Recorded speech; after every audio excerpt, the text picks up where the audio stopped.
नमस्कार, बहुत स्वागत है आपका गुड न्यूज टुडे में। आपके साथ में हूं शुभम सिंह। सबसे पहले बात होगी माघ पूर्णिमा की। माघ पूर्णिमा को लेकर पूरे देश में आस्था की लहर देखी जा रही है।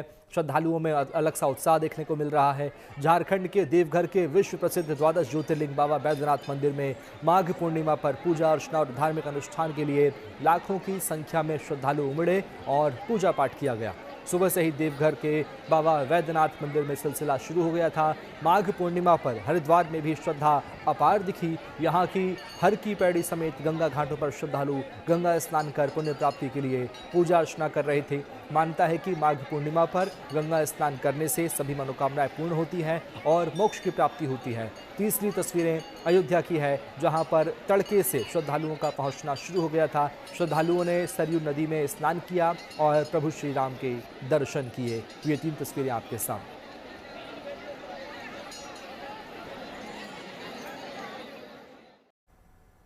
और अब बात संगम नगरी प्रयागराज में चल रहे माघ मेले की करते हैं। यहां पर आज माघ पूर्णिमा के अवसर पर 2 करोड़ से ज्यादा श्रद्धालुओं ने गंगा नदी में पवित्र स्नान किया और पूजा पाठ किया। मान्यता है कि त्रिवेणी तट पर जो लोग कल्पवास करते हैं उनका आज के दिन स्नान दान और ध्यान के बाद कल्पवास समाप्त हो जाता है और वो आज से अपने दैनिक जीवन में वापसी के लिए यहां से लौटने लगते हैं। लेकिन संगम तट पर माघ मेला महाशिवरात्रि तक जारी रहेगा।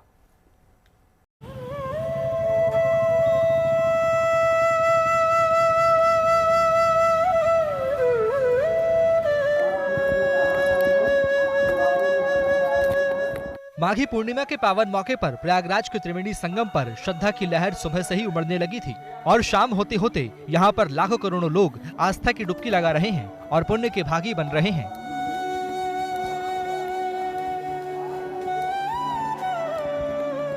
सुबह से ही श्रद्धालु संगमनोज, रामघाट और कई घाटों पर पहुंचकर आस्था की डुबकी लगा रहे हैं। कल्पवास पूरा करने वाले कल्पवासी भी आज संगम से विदा होकर घर लौट रहे हैं। अनुमान से ज्यादा श्रद्धालुओं के आने के बाद प्रशासन ने सुरक्षा के इंतजाम और बढ़ा दिए थे।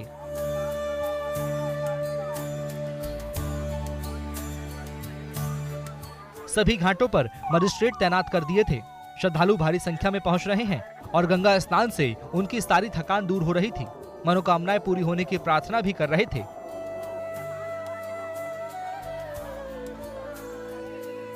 बहुत कुछ की है, यहाँ आए हैं, सब पूरा होगा। बस खुशी खुशी आए हैं, खुशी खुशी जा रहे हैं। खुशी खुशी आए, खुशी खुशी जा रहे हैं। क्या लगता है जब गंगा में स्नान कर रही थी कुछ भाव लेकर आई होंगी बिहार से, तो क्या भाव था और अब यहाँ पर आने के बाद क्या भाव मिला आपको? भाव मिला, बाल बच्चा के लिए आशीर्वाद मांगे, बाल बच्चा के लिए उन्नति बढ़ंती के मनोकामना की है।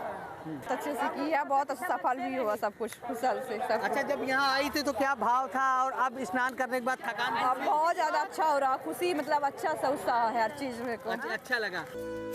कहा जाता है कि माघ मेला कल्पवासियों का होता है और कल्पवास करने वाला हर श्रद्धालु अपने दैनिक जीवन को त्याग कर संगम की रेती पर कुछ समय साधु संतों की तरह बिताते हैं। पूरे 1 महीने तक इनका जीवन किसी कठिन परिश्रम से कम नहीं होता। भगवान की शरण में हर रोज इनकी सुबह होती है और दिनचर्या की शुरुआत पूजा पाठ से होती है। अब संगम की धरती पर 1 महीना बिताने के बाद अब इनका कल्पवास समाप्त हो जाता है और अपनी कल्पवास यादों के साथ दैनिक जीवन में वापसी कर रहे हैं। कल्पवास खत्म होने के बाद इनकी अंतिम पूजा सत्यनारायण भगवान की होती है, जिसकी कथा सुनकर ये कल्पवासी त्रिवेणी तट पर अपना कल्पवास समाप्त कर देते हैं।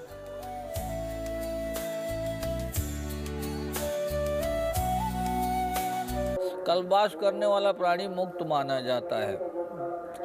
1 महीना कल्पवास करते हैं, जैसे इस बार भी 1 महीना कल्पवास किया गया है।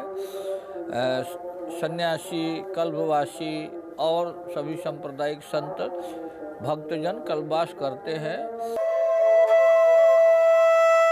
वैसे तो माघ मेले का समापन 15 फरवरी को महाशिवरात्रि के महास्नान के बाद होगा, जब एक बार फिर से महास्नान के लिए श्रद्धालु संगम पर पहुंचेंगे।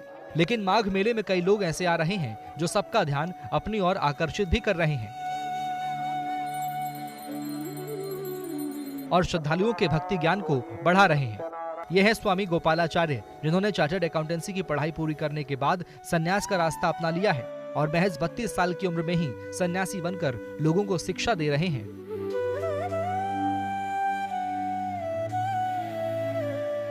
चूंकि लाइन 11th में कॉमर्स की हो गई थी और उस समय सबसे आगे कॉमर्स में जाने के बाद यही था कि चलो सीए करना है, तो 12th होने के बाद में सीए करने के लिए दिल्ली जाना हुआ और वहीं इस क्रम का चलता रहा कि कोचिंग होती हैं और आर्टिकलशिप आदि चलती हैं। वहीं जीवन में एक ऐसा मोड़ आना था कि नहीं, वो लाइन छोड़कर इधर आना है। तो जहाँ से ये शरीर है ब्रजभूमि से, वहाँ पूज्य गुरुदेव भगवान की कथा होनी हुई। घर वालों का आग्रह हुआ कि थोड़ा समय निकाल कर, इतने बड़े संत आए हैं तो आकर के कथा सुन ली जाए। तो घर वालों के कहने से चलो एक दिन के लिए कथा सुनने जाया जाए। तो जब कथा सुनने के लिए गए तो वहाँ कथा सुन करके, क्योंकि पूज्य गुरुदेव भगवान की जो कथा है वो व्यक्ति के स्वरूप को प्रकट करने वाली होती है कि वास्तव में हम जहाँ हैं वहाँ होना चाहिए या हम कहीं और होने चाहिए, वास्तव में हमारा स्वरूप क्या है। तो वहाँ उनकी जब ऐसी दिव्य वाणी सुनने को मिली तो अंदर मन में भाव आया कि नहीं, जिस लाइन पर मैं हूँ वो लाइन मेरे लिए ठीक नहीं है। मुझे अपने लिए कुछ करना है, समाज के लिए कुछ करना है।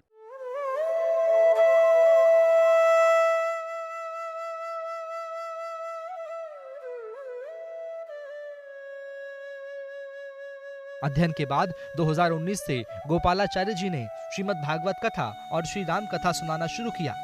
7 वर्षों में गोपालाचार्य यूपी, बिहार, राजस्थान, असम, उत्तराखंड, हिमाचल प्रदेश, मध्य प्रदेश, झारखंड सहित कई प्रदेशों में 280 से अधिक कथा कर चुके हैं। उन्होंने कहा कि प्रभु का काज बहुत अच्छा लगता है और सनातन के लिए आजीवन कार्य करना है। प्रयागराज से आनंद राज और पंकज श्रीवास्तव के साथ bureau report, good news today. और अब बात मरु महोत्सव की। राजस्थान के जैसलमेर में 4 दिवसीय मरु महोत्सव आज अपने अंतिम चरण में पहुंच चुका है और इस 4 दिनों के दौरान रेगिस्तान की धरती सांस्कृतिक रंगों और शौर्य के प्रदर्शन से गुलजार हो उठी। मरु महोत्सव में विदेशी पर्यटक भी भारी तादाद में पहुंचे और कई प्रतियोगिताओं में हिस्सा लिया।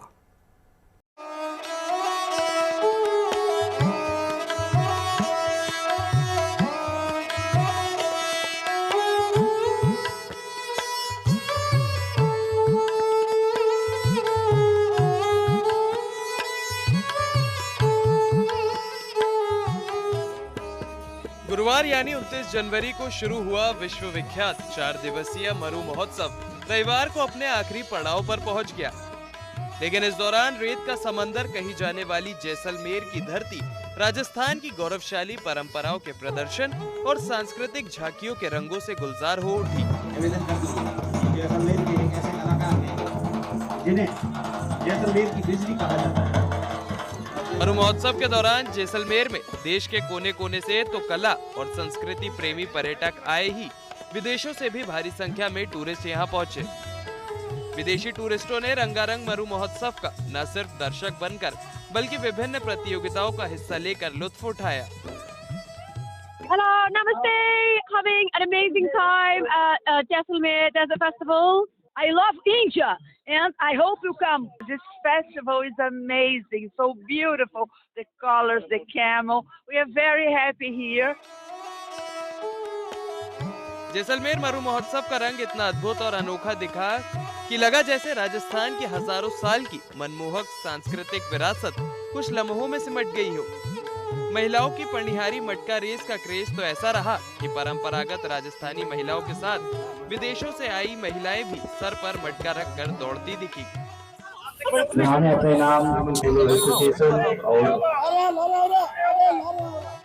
मरु महोत्सव के दौरान रस्साकशी की प्रतियोगिता का अपना अलग ही आकर्षण रहा। रस्साकशी प्रतियोगिता पुरुषों और महिलाओं के लिए अलग अलग आयोजित की गई और इसकी सबसे खास बात ये रही कि इसमें एक तरफ भारतीयों ने तो दूसरी तरफ विदेशों से आए सैलानियों ने हाथ आजमाया।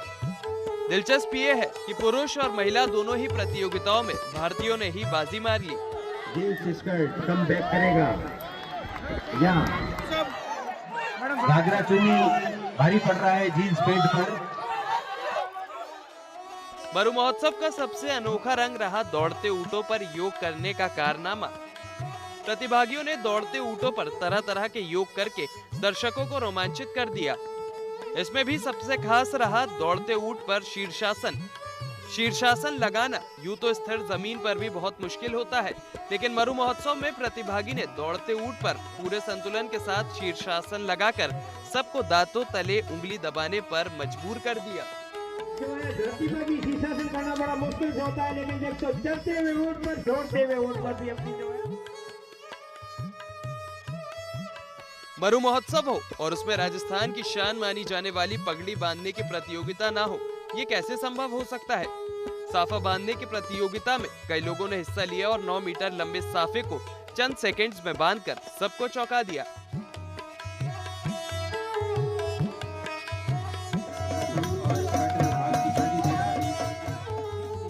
राजस्थान की धरती पर मरु महोत्सव के आयोजन का सबसे चटकीला रंग होता है वहाँ के पारंपरिक लोकगीत और नृत्य की नुमाइश। महोत्सव में राजस्थानी पोशाक में सजी महिलाओं ने अपने सूबे के परंपरागत नृत्य से सबका मन मोह लिया।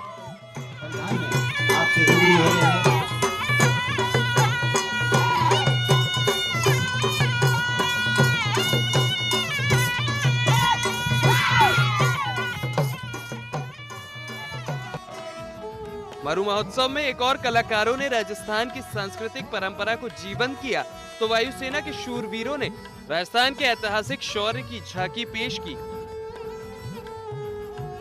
महोत्सव के दौरान भारतीय वायुसेना के जाबाज जवानों ने एयर वॉरियर ड्रिल पेश की, जिसे देखकर दर्शक मंत्रमुग्ध हो गए।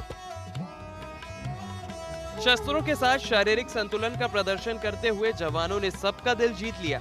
जवानों ने 5.5 किलो के राइफल को अभूतपूर्व संतुलन के साथ संभालते हुए ऐसे करतब दिखाए कि सैलानी रोमांचित हो उठे। आपको बता दें कि जैसलमेर मरु महोत्सव की शुरुआत 1979 में हुई थी। राजस्थान के तत्कालीन मुख्यमंत्री भैरव सिंह शेखावत ने इसका रंगारंग आगाज किया था और तब से हर साल जनवरी के आखिर और फरवरी की शुरुआत में इसका आयोजन किया जाता है। जैसलमेर से विमल भाटिया के साथ bureau report, good news today. आज वित्त मंत्री निर्मला सीतारमण ने 9वीं बार बजट पेश किया। बजट में मैन्युफैक्चरिंग से लेकर इंफ्रास्ट्रक्चर तक, स्वास्थ्य से लेकर पर्यटन तक हर सेक्टर का ख्याल रखा गया है। वहीं ग्रामीण क्षेत्र से लेकर AI तक को लेकर कई अहम घोषणाएं इस बजट में की गई हैं। पेश बजट की गुड न्यूज से जुड़ी एक खास रिपोर्ट देखिए।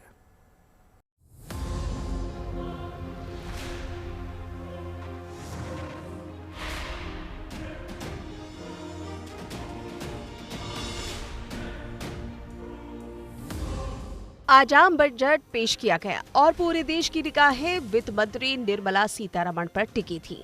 हर कोई उम्मीद लगाए बैठा था कि उनके लिए बजट के पिटारे में क्या खास होगा। तो इस बार देश के विकास को रफ्तार देने के लिए वित्त मंत्री निर्मला सीतारमण ने बजट में खास तैयारियां कर रखी थी। I now move to specific proposals. Under our first Kartavya, to accelerate and sustain economic growth, I propose interventions in 6 areas. 1. Scaling up manufacturing in 7 strategic and frontier sectors. 2. Rejuvenating legacy industrial sectors. 3. Creating champion MSMEs. 4. Delivering a powerful push for infrastructure. 5. Ensuring long-term security and stability. And 6. Developing city economic regions. केंद्रीय budget में health sector को सौगात दी गई तो वहीं नौकरियों, local growth के लिए टूरिज्म पर फोकस किया गया। शहरों में नए इकोनॉमिक जोन बनाने की भी बात कही गई। कैंसर, शुगर से जुड़ी दवाइयां सस्ती होंगी। 7 दुर्लभ बीमारियों की दवाइयां भी ड्यूटी फ्री घोषित हुई हैं। 3 आयुर्वेदिक एम्स खोले जाने का ऐलान किया गया है। देश के विकास को रफ्तार देने के लिए 7 हाई स्पीड रेल कॉरिडोर की घोषणा की गई है। 5 लाख से ज्यादा आबादी वाले टियर 2 और टियर 3 शहरों के विकास के लिए 12.2 लाख करोड़ खर्च करने का ऐलान किया गया है। साथ ही 15,000 सेकेंडरी स्कूलों और 500 कॉलेजों में कंटेंट क्रिएटर लैब्स बनाने की बात कही गई है। बजट में करीब 800 जिलों में लड़कियों के लिए हॉस्टल बनाने का ऐलान वित्त मंत्री निर्मला सीतारमण ने किया, जिसमें हर जिले में एक हॉस्टल बनाया जाएगा। वित्त मंत्री निर्मला सीतारमण के बजट में प्रोडक्टिविटी बढ़ाकर आर्थिक विकास की रफ्तार को तेज करने पर फोकस किया गया था, जिसमें लोगों की काबिलियत को निखारने का लक्ष्य रखा गया है ताकि वो देश की तरक्की में भागीदार बने। Emerging technologies including AI. 21st century's technology driven.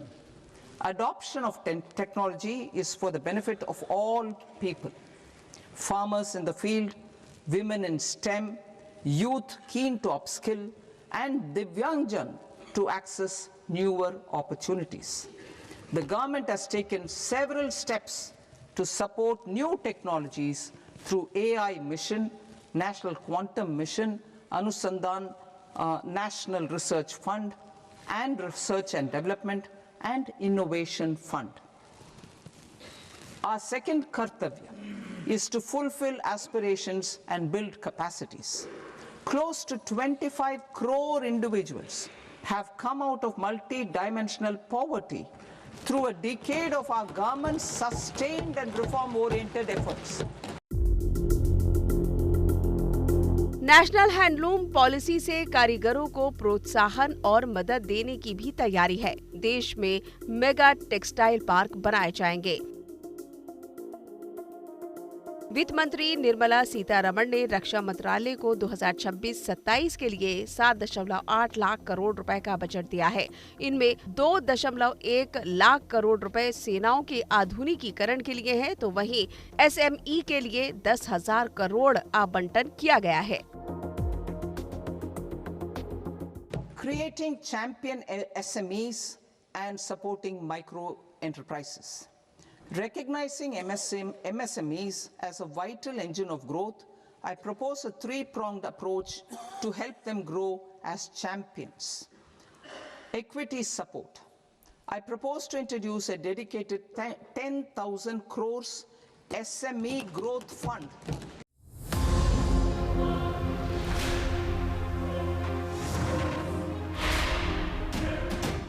Income tax slab में कोई बदलाव नहीं किया गया। हालांकि रिवाइज्ड रिटर्न फाइल करने के लिए 3 महीने का ज्यादा समय दिया गया, यानी अब 31 दिसंबर के बदले 31 मार्च तक रिवाइज्ड रिटर्न फाइल किया जा सकता है। वहीं ITR 1 और ITR 2 को फाइल करने की डेडलाइन 31 जुलाई रहेगी। न्यू इनकम टैक्स एक्ट 1 अप्रैल 2026 से लागू होगा। फॉर्म भी रीडिजाइन किए गए हैं ताकि आम आदमी आसानी से उन्हें भर सके। Bureau report, good news today.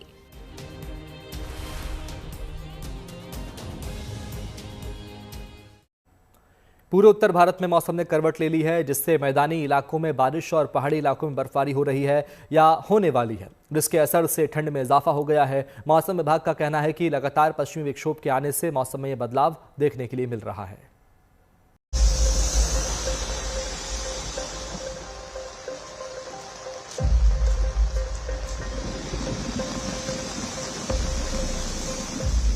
Delhi NCR में सुबह से ही बादलों की गड़गड़ाहट और रिमझिम बारिश ने मौसम बदल दिया, जिसका अनुमान मौसम विभाग ने पहले ही जता दिया था। यूपी बिहार में घना कोहरा लोगों की रफ्तार थामे खड़ा दिख रहा है। पहाड़ों पर बर्फ गिर रही है, ठंडी हवाएं सिहरन बढ़ा रही हैं और मैदानी इलाकों में दिन ठंडे, रातें थोड़ी नरम होती जा रही हैं। मौसम विभाग का कहना है कि आने वाले दिनों में मौसम का मिजाज कुछ ऐसा ही रहने वाला है। ये तस्वीरें पूरे उत्तर भारत की हैं। कहीं बारिश, कहीं कोहरा, कहीं बर्फ और कहीं ओलावृष्टि। पश्चिमी विक्षोभ एक के बाद एक सक्रिय हो रहे हैं। असर पहाड़ों से लेकर मैदानों तक में दिख रहा है। मौसम विभाग के अनुसार 3 फरवरी तक पश्चिमी हिमालय क्षेत्र में हल्की से मध्यम बारिश और बर्फबारी जारी रह सकती है। इसके साथ ही उत्तर पश्चिम और मध्य भारत के कई हिस्सों में भी मौसम करवट लेगा। दिन के तापमान में गिरावट आएगी, जबकि रातें अपेक्षा से कम ठंडी हो सकती हैं। पश्चिमी विक्षोभ इस बार लगातार सक्रिय है। एक सिस्टम गुजरता नहीं कि दूसरा दस्तक दे देता है। यही वजह है कि मौसम स्थिर नहीं हो पा रहा। बारिश रुकते ही ठंडी हवाएं चलने लगती हैं, तो कहीं कोहरा पूरे दिन छाया रहता है, तो पहाड़ों पर बर्फबारी हो जाती है। मनाली में बर्फबारी सैलानियों को भा रही है। यहाँ पर हर ओर बर्फ का कब्जा है और सुंदरता ऐसी जो लोगों के लिए यादगार साबित हो रही है। पुंछ और लेह लद्दाख में इतनी बर्फबारी हुई है कि आवागमन ठप पड़ गया है। इसलिए BRO की टीम को मशीनों की मदद से बर्फ हटानी पड़ रही है ताकि जल्द यातायात शुरू हो सके। जम्मू कश्मीर, हिमाचल प्रदेश और उत्तराखंड में गरज चमक के साथ बारिश और बर्फबारी की संभावना बनी हुई है। पहाड़ी इलाकों में बर्फबारी का सीधा असर मैदानी क्षेत्रों की हवा पर पड़ रहा है। उत्तर पश्चिम से आने वाली ठंडी हवाएं दिल्ली, हरियाणा और पश्चिमी यूपी तक पहुंच रही हैं। न्यूनतम तापमान में हल्की गिरावट दर्ज की जा सकती है। उत्तर प्रदेश और बिहार में फिलहाल बारिश से ज्यादा कोहरे का असर देखने को मिल रहा है। आईएमडी का कहना है कि सुबह और रात के समय घना कोहरा दृश्यता को काफी कम कर सकता है। इसका असर सड़क और रेल यातायात पर भी पड़ सकता है। मौसम विभाग ने लोगों को गैर जरूरी यात्रा से बचने, सतर्क रहने और तेज हवाओं और बिजली गिरने के दौरान खुले स्थानों से दूर रहने की सलाह दी है। साथ ही पहाड़ी इलाकों में जाने वाले पर्यटकों को स्थानीय प्रशासन की एडवाइजरी मानने को कहा गया है। Bureau report, good news today.